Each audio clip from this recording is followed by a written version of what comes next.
Bismillahirrahmanirrahim. Assalamualaikum warahmatullahi wabarakatuh.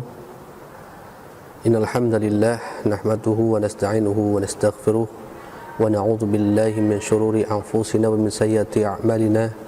May yahdihillahu fala mudilla lahu wa may yudlilhu fala hadiya lahu. Asyhadu an la ilaha illallah wahdahu la syarika lahu wa asyhadu anna Muhammadan 'abduhu wa rasuluhu alladzi la nabiyya wa rasula ba'dahu. Allahumma salli wa sallim wa barik ala nabiyyina Muhammad wa ala alihi wa ashabihi wa tabi'in wa man tabi'ahum bi ihsanin ila yaumiddin, amma ba'd. Segenap para mahasiswa yang saya hormati, yang senantiasa berdoa Allah Subhanahu wa taala, marilah kita senantiasa bersyukur pada Allah Subhanahu wa taala yang mana pada kesempatan yang mulia ini, di pagi hari ini kita bisa berjumpa kembali, bertemu kembali dalam rangka perkuliahan pertemuan yang kedua, di mana kita akan membahas tentang keimanan dan ketakwaan.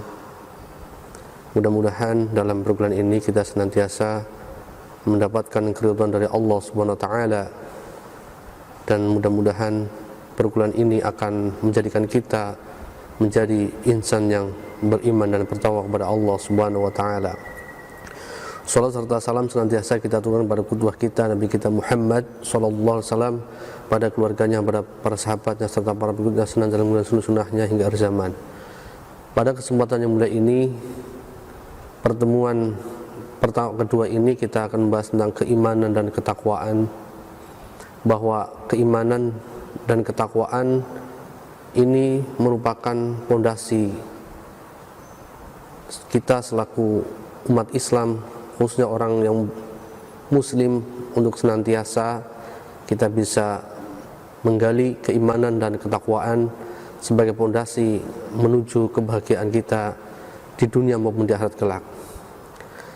Segenap mahasiswa yang saya hormati, mulai perkuliahan online ini, mudah-mudahan nanti kita semua tetap diberi istiqomahan di dalam kita menuntut ilmu Allah Subhanahu wa taala, karena sekalipun tidak bisa bertemu langsung dengan tatap muka, tapi melalui perkuliahan ini akan menjadikan kita tetap senantiasa istiqomah di dalam mempelajari materi agama, khususnya adalah agama Islam. Kita sebagai agama Islam atau umat Islam, tentu kita senantiasa mengkaji apa yang akan menjadi bahan atau bekal kita ketika berjumpa dengan Allah Subhanahu wa taala.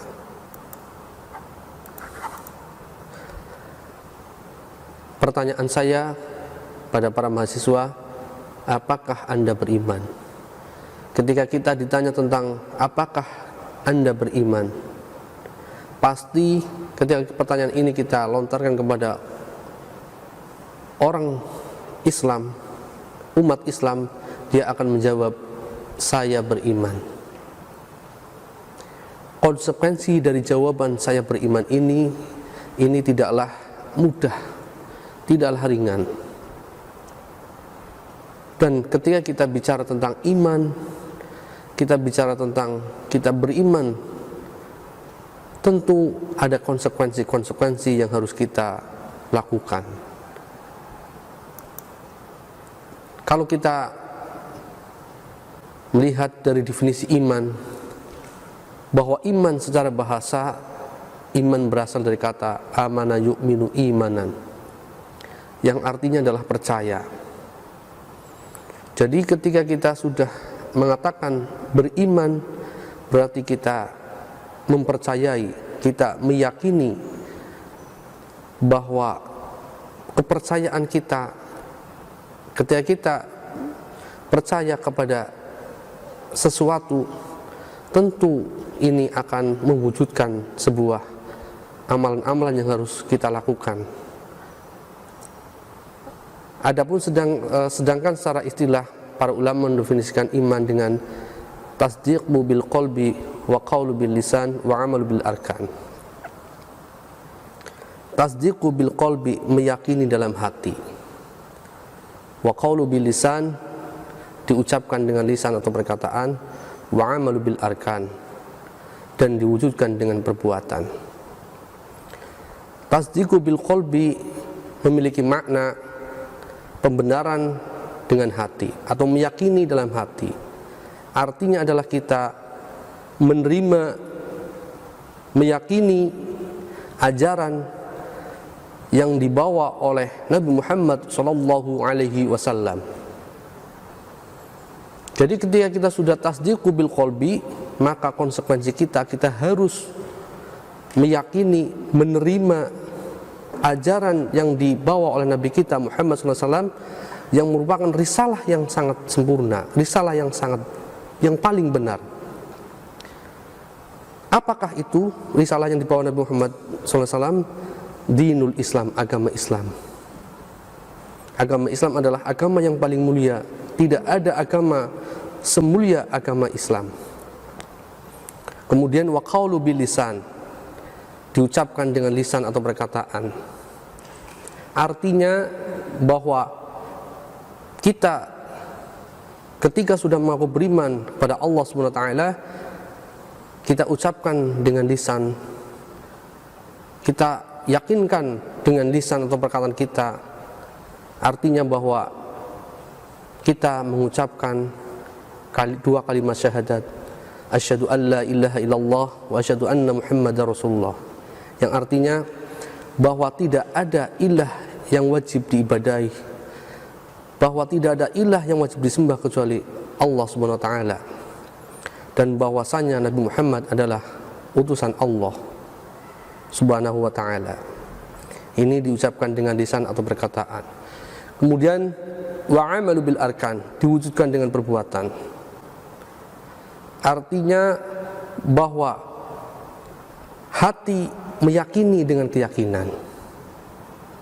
Adapun arkan tubuh kita melaksanakan atau meyakini amal dengan beribadah kepada Allah Subhanahu wa taala. Jadi ketika kita bicara tentang kita beriman kepada Allah adalah pengakuan dengan hati, pengakuan dengan hati, pengakuan dengan lisan, dan pengakuan dengan ibadah. Ini bahwa ketika seseorang sudah mengatakan beriman kepada Allah Subhanahu wa taala, tentu kita harus senantiasa meyakini dengan hati, mengucapkan dengan lisan, dan mengamalkan dengan perbuatan.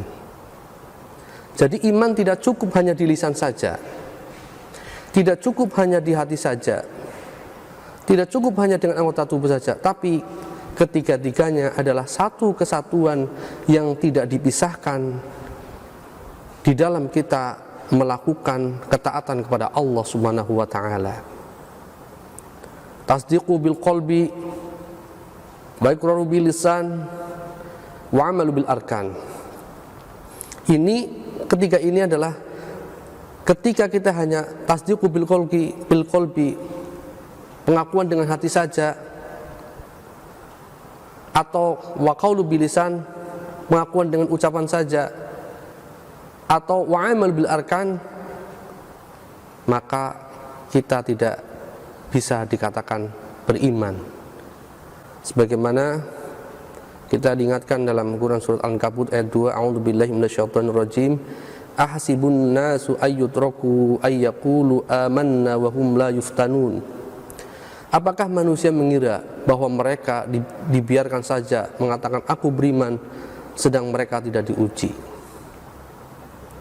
Jadi tanda seseorang beriman kepada Allah Subhanahu wa taala, tanda dia mengatakan beriman kepada Allah Subhanahu wa taala, tentu tidak akan berjalan dengan lurus. Tetapi tanda orang beriman yang sebenarnya adalah tatkala hamba tersebut atau orang tersebut diuji oleh Allah Subhanahu wa taala. Jadi ketika seseorang beriman kok belum melalui sebuah ujian, maka keimanannya dipertanyakan. Sebagaimana peristiwa yang menimpa sekarang ini dengan musibah COVID-19, ini adalah iman kita diuji, iman kita dipertaruhkan. Apakah nanti kita akan tetap beriman sampai ujian ini dicabut oleh Allah SWT, ataukah sebaliknya kita menjadi hamba yang tidak beriman? Oleh karenanya, melalui ayat ini kita diingatkan agar senantiasa keimanan kita senantiasa kita perkuat, yakni memperkuat keimanan itu yasidu bitongah wa yanqus bil maksiyah. Tentu tidaklah mudah dengan kita menjalankan ketaatan-ketaatan kepada Allah Subhanahu wa taala wa yanqus bil maksiyah, dan mengurangi kemaksiatan. Kemudian sebagaimana Allah berfirman dalam Quran surat Al-Anfal ayat 2, A'udzubillahi minasyaitonir rajim, innamal mu'minuna alladzina idza dzukirallahu wajilat qulubuhum wa idza tuliyat 'alaihim ayatu zadatum imanan wa 'ala rabbihim yatawakkalun. Sesungguhnya orang-orang yang beriman ialah mereka yang bila disebut nama-nama Allah gemetarlah hati mereka, dan apabila dibacakan atau ditunjukkan ayat-ayatnya bertambahlah imannya, dan hanya kepada Tuhanlah mereka bertawakal.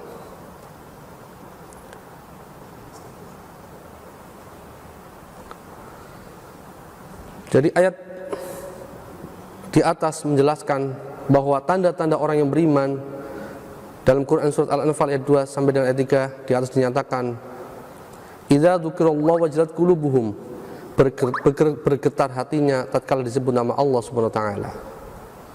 Contohnya ketika kita mendengar nama Allah Subhanahu wa taala, contohnya ketika ada panggilan salat, ketika ada bacaan Al-Qur'an, kita merasakan dan kita segera untuk ketika kita dipanggil nama Allah Subhanahu wa taala, kita segera menuju panggilan Allah.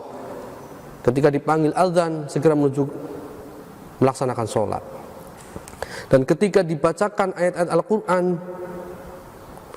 wa idza tuliyat 'alaihim ayatu zadatum imanan wa 'ala rabbihim yatawakkalun, dan ketika dibaca dan bertambah imannya tatkala dibacakan ayat Al-Quran. Jadi ketika kita mendengarkan ayat Al-Quran dilantunkan, kemudian kita meresapinya, kemudian syukur memahami maknanya, lantas kita mengamalkannya, ayat Al-Quran yang dibacakan, maka disitulah letak keimanan seseorang. Wa 'ala rabbihim yatawakkalun, dan hanya kepada Allah mereka bertawakal. Dan hanya kepada Allah orang beriman berserah diri. Jadi tidak ada ilah yang menjadi sandaran kecuali hanya Allah Subhanahu wa taala. Yuqimunas shalah, mendirikan salat. Ciri orang yang beriman adalah senantiasa dia senang mendirikan salat. Salat merupakan ibadah yang sangat mulia. Ibadah yang nanti seorang hamba akan ditanyakan di yaumil qiyamah. Pertanyaannya akan ditanyakan, amal yang akan ditanyakan pertama kali adalah ibadah sholat. Maka ketika seorang beriman sudah tidak mau sholat, maka keimanannya dipertanyakan. Kemudian tanda orang yang beriman terakhir adalah razaqnahum yunfikun, menafkahkan sebagian rizkinya. Jadi rizki yang diberikan kepadanya ini adalah titipan yang harus ditasyarufkan, yang harus diberikan kepada orang-orang yang membutuhkannya. Adapun wujud keimanan seseorang di dalam Islam, di dalam pokok ajaran Islam itu ada tiga. Yang pertama al-iman, al-islam, yang ketiga adalah ihsan. Al-imanu, yang dikatakan iman adalah antu'minu billah, beriman kepada Allah, wa malaikatihi, kepada malaikat-malaikat Allah, wa kitabihi, kepada kitab-kitab Allah, wa rusulihi, kepada rasul-rasul Allah, wal yaumil akhir, kepada hari akhir atau hari kiamat, wa tu'minu bil qadri khairi wa syarrihi, dan beriman kepada ketentuan baik dan buruk. Adapun Islam, an tasyhadu an la ilaha illallah wa anna Muhammadar Rasulullah, bersaksi bahwa tidak ada ilah yang wajib diibadahi atau wajib disembah kecuali Allah, dan bahwasanya Nabi Muhammad adalah utusan Allah. Wa tuqimus shalah, mendirikan salat, wa tu'tiz zakah, wa tu'tiyaz zakah, menunaikan zakat, wa tasumu Ramadan, berpuasa di bulan Ramadan, wa tuhijjul baita man in istata'ta, naik haji ke Baitullah ilaihi sabila, bagi orang yang mampu. Adapun al-ihsan, ihsan an ta'budallah ka'annaka tarahu fa illam takun tarahu fa innahu yaraka, hendaknya engkau beribadah kepada Allah seakan-akan engkau melihat Allah, dan jika engkau tidak melihat Allah maka sungguhnya Allah akan melihatmu. Jadi wujud keimanan ini terwujud dalam tiga di dalam ajaran Islam, yaitu iman, Islam, dan ihsan. Yang ketiganya ini adalah satu kesatuan yang tidak bisa dipisahkan. Ketika kita ingin mewujudkan keimanan yang sempurna, maka hendaknya ketiga ini harus ada dalam diri kita. Kemudian yang berikutnya adalah pengertian takwa. Secara bahasa, takwa berasal dari kata wiqayah yang artinya memelihara. Sedangkan secara istilah, para ulama mendefinisikan takwa dengan imtisalu awamirillah azza wa jalla wa ijtinabi nawahihi. Imtisalul awamirillah, melaksanakan seluruh perintah-perintahnya, wa ijtinabi nawahihi, dan menjauhi segala larangan-larangannya.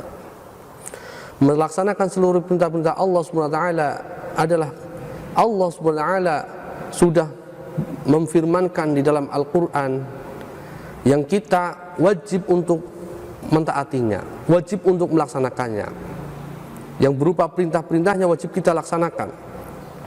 Adapun yang berupa larang-larangannya, maka kita hendaknya meninggalkan larangan-larangan yang Allah terangkan di dalam firman-Nya dalam Al-Quran. Adapun tanda-tanda orang yang beriman, bertakwa dalam Quran surat Al-Baqarah ayat 2-4 yang berbunyi, "Dzalikal kitabu la raiba fihi hudal lil muttaqin alladzina yu'minuna bil ghaib." Yang pertama adalah orang bertakwa adalah memiliki ciri atau memiliki tanda orang yang beriman atau percaya terhadap alam-alam ghaib. Jadi ketika seorang mempercayai alam ghaib, contohnya kita yakin dengan hari akhir, ketentuan baik dan buruk, ini adalah sesuatu yang tidak bisa kita lihat. Ketika seorang orang bertakwa sudah tidak percaya terhadap yang ghaib, misalkan tidak percaya dengan datangnya hari kiamat, maka ketakwaan orang tersebut dipertanyakan. Karena ketakwaan ini adalah merupakan bentuk dan tanggung jawab kita sebagai umat Islam. Oleh karenanya kita harus senantiasa percaya kepada hal-hal yang bersifat ghaib. Di sini adalah kita contohkan hari kiamat, kepada malaikat, kemudian kepada ketentuan yang baik dan buruk, takdir yang baik dan yang buruk ini sudah harus kita taati, harus kita yakini bahwa itu adalah keputusan dari Allah Subhanahu wa taala.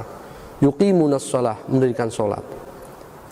Tanda orang yang bertakwa kedua adalah mendirikan salat, di mana salat ini as-salatu imaduddin, salat adalah tiang agama. Bagi ketika seseorang bertakwa pada Allah SWT, sesibuk apapun aktivitas yang kita lakukan, sesibuk apapun dalam kita sebagai seorang mahasiswa di dalam belajar, di dalam perkuliahan, maka sholat hendaknya kita utamakan. Jangan sampai kita belajar, kita menuntut ilmu, kita kuliah, tapi sholat ditinggalkan. Maka kita tidak akan mendapatkan keridhaan dari Allah SWT. Razaqna yunfikun, menafkahkan sebagian rizkinya. Jadi ketika kita memiliki rizki, kemudian rizki yang kita miliki kita berikan kepada saudara kita yang membutuhkan, baik kita rizkinya lebih ataupun pas-pasan, kita tetap memberikan rizki kita, ini merupakan tanda orang yang bertakwa pada Allah SWT. Dan yang terakhir adalah yu'minuna bima unzila ilaika, meyakini atau percaya pada Al-Quran dan kitab-kitab yang telah diturunkan sebelumnya. Jadi bahwa kita sebagai umat Islam, kitab suci kita adalah Al-Quran, tapi kita wajib meyakini ada kitab Taurat, Zabur, Injil. Kitab Taurat, Zabur, dan Injil, karena itu adalah kitab-kitab yang diturunkan kepada Nabi sebelum Nabi Muhammad SAW. Adapun dalam proses terbentuknya iman, ketika seseorang ingin mencari pasangan hidup, ini dari bagaimana dia di dalam menentukan atau membentuk keimanan, membentuk generasi yang beriman. Dari proses yang pertama adalah di dalam memilih jodoh. Jadi ketika di dalam Islam itu diperintahkan, ketika seseorang mau menikah, maka ada 4 prasyarat. Yang pertama adalah kita melihat wanita itu karena hartanya, karena cantiknya. Lima liha wali nasabiha, karena nasabnya. Lima liha karena kayanya atau hartanya. Wali nasabiha karena nasabnya. Wali jamiliha karena cantiknya. Wali diniha. Maka terbentuknya adalah dari sang ayah. Ketika dia memiliki agama yang baik, akan menghasilkan sel sperma yang baik. Ketika dari seorang ibu yang baik, akan menghasilkan sel telur yang baik atau ovum. Dari sinilah akan terjadi sebuah pembuahan. Dari sel yang solih, sel yang baik, sperma yang baik dari seorang bapak, sperma yang baik dari seorang ibu, melalui jalur pernikahan yang sahih, yang benar, maka akan menghasilkan pembuahan. Pembuahan di sini juga akan menghasilkan pembuahan yang sahih, pembuahan yang baik, pembuahan yang benar. Dari pembuahan ini akan menghasilkan fi qararin makin, tempat yang kokoh atau rahim ibu. Jadi dari hasil sperma bapak dan ibu akan masuk ke dalam sel berikutnya, yaitu pembuahan, yakni di rahim ibu. Kemudian dari pembuahan ini akan menghasilkan fase pembentukan janin. Yang pertama ngalaqah, segumpal darah.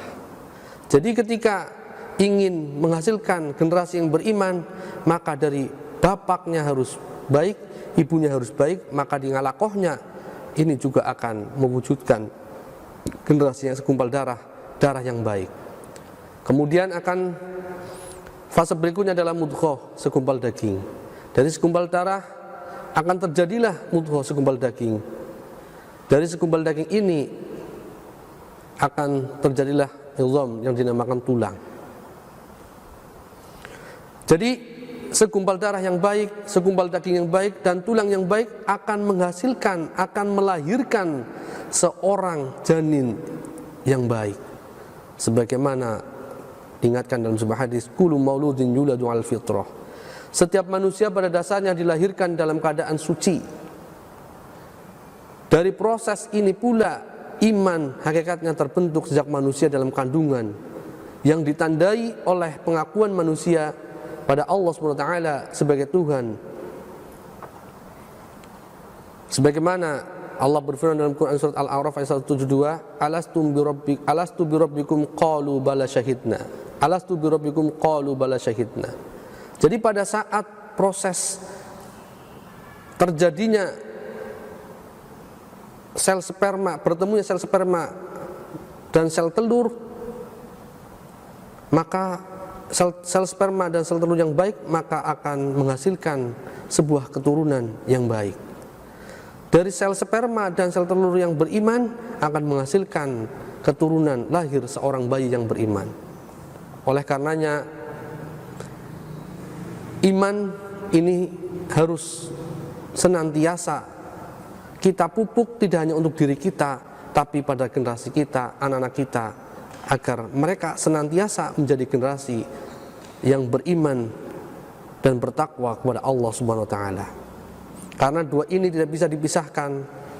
Ketika seseorang laki-laki dan perempuan, suami istri, mereka sudah tidak ada iman dalam dirinya, dalam tubuhnya tidak memiliki keimanan dan ketakwaan kepada Allah Subhanahu wa taala, tentu nanti akan melahirkan generasi-generasi yang mereka itu tidak bisa mengikuti generasi-generasi seperti mereka. Tentu mereka akan mengikuti generasi-generasi seperti generasi orang tuanya.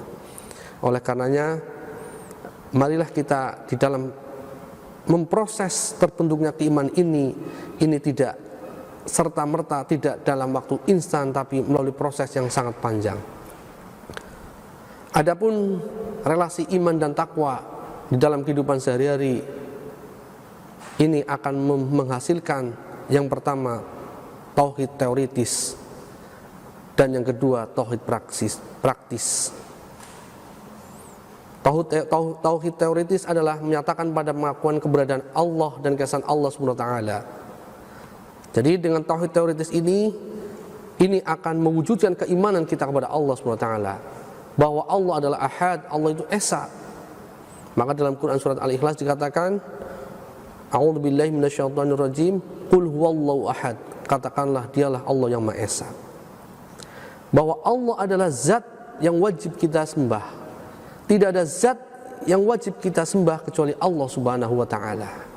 Ketika seseorang sudah mengatakan keimanan, tentu sudah ada dalam dirinya tauhid teoritis. Adapun takwa akan menghasilkan tauhid praktis, yakni tauhid di dalam kita beribadah kepada Allah Subhanahu wa taala. Implementasi dari tauhid teoritis yang berkaitan dengan amal ibadah manusia, atau dikatakan tauhid ibadah. Ibadah melaksanakan perintah dan menjauhi larangannya, yang akan berwujud pada ketakwaan seseorang. Jadi kalau keimanan itu pada tataran keyakinan kita kepada Allah Subhanahu wa taala, tetapi kalau ketakwaan adalah di dalam implementasi kita iman, implementasi amalan dalam kita melaksanakan ibadah kepada Allah Subhanahu wa taala, seperti kita melaksanakan sholat, kita melaksanakan puasa, melaksanakan haji. Ini adalah bentuk ketakwaan kita kepada Allah Subhanahu wa taala. Oleh karenanya, kedua bekal keimanan dan ketakwaan ini tidaklah bisa terlepas. Tidak hanya orang cukup hanya beriman saja, tidak cukup orang hanya bertakwa saja, tapi kedua-duanya itu harus ada dalam diri kita semua. Ketika seorang mahasiswa sudah melekat keimanan dalam hatinya, melekat ketakwaan dalam hatinya, maka di dalam dia mencari keilmuan, mencari ilmu ini, Allah akan senantiasa memberikan keridhaan. Tapi ketika iman dan takwa sudah tidak ada dalam diri seorang mahasiswa, maka keridhaan sudah tidak ada dalam diri mahasiswa tersebut. Oleh karenanya, implementasi iman dan takwa dalam kehidupan modern ini, bahwa pertama adalah iman melenyapkan kepercayaan pada kekuasaan benda. Jadi kita percaya kepada suatu benda, misalkan contoh, kita meyakini adanya batu akik yang bisa mendatangkan manfaat dan mendatangkan bahaya, maka ketika seorang memiliki keyakinan seperti itu, maka dalam dirinya sudah tidak ada. Oleh karenanya dengan iman itu, kepercayaan itu hanya kepada Allah Subhanahu wa taala. Yang kedua, iman menanamkan semangat berani menghadapi maut. Jadi kematian ini adalah sudah ditentukan oleh Allah Subhanahu wa taala, sebagaimana doa yang diriwayatkan oleh Imam Muslim, Allahumma hawwin fi sakratil maut. Ya Allah, mudahkanlah kami di dalam pada saat ajal menjemput kami. Kemudian yang ketiga, iman menanamkan sikap mandiri dalam kehidupan.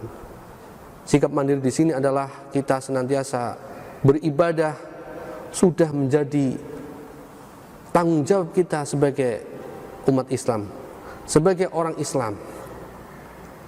Yang keempat, iman memberikan ketentraman jiwa. Dengan kita beriman kepada Allah SWT, jiwa kita akan tenang. Ala bidzikrillah tatmainnul qulub. Ketahuilah dengan kita ingat kepada Allah, maka hati akan tenang. Kita yakin kepada Allah, hati kita akan tenang. Tapi dengan kita tidak yakin kepada Allah, kita akan gersang. Dunia serasa milik kita, tapi pada hakikatnya dia tidak mendapatkan apa-apa. Kemudian yang kelima adalah iman mewujudkan kehidupan yang baik, hayatun thayyibah. Jadi ketika seorang ingin mendapatkan hidup yang baik, hidup yang mulia, hidup yang bahagia, tentu dia harus beriman kepada Allah Subhanahu wa taala. Yang keenam, iman melahirkan sikap ikhlas dan konsekuen. Jadi dengan kita beriman, kita akan memiliki sikap ikhlas dan senantiasa bertanggung jawab terhadap apa yang Allah perintahkan kepada kita untuk kita laksanakan. Yang ketujuh, iman memberikan keberuntungan. Orang yang beriman itu akan beruntung, bahagia di dunia maupun di akhirat kelak. Yang kedelapan, iman mencegah penyakit.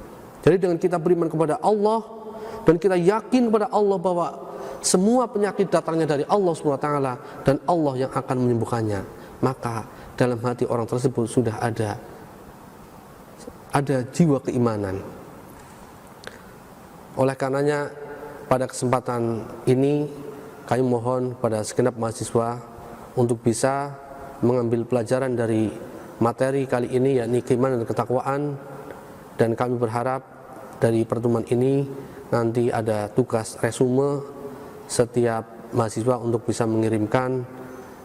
Kami tunggu waktu dari jam 8 sampai dengan jam 9.40. Tugas nanti akan saya share melalui Google Classroom. Oleh karenanya kepada para mahasiswa semua, nanti setelah perkuliahan ini untuk bisa meresum apa materi-materi yang sudah saya sampaikan melalui video ini, melalui aplikasi YouTube nanti. Silakan nanti bisa diamati, diperhatikan dan ditulis dalam sebuah resume sebagai bahan untuk materi di hari ini. Demikian yang dapat saya sampaikan. Mari kita tutup perkuliahan ini dengan doatul majlis. Subhanallah wa bihamdika, asyhadu an la ilaha illa anta, astaghfiruka wa atubu ilaik. Assalamualaikum warahmatullahi wabarakatuh.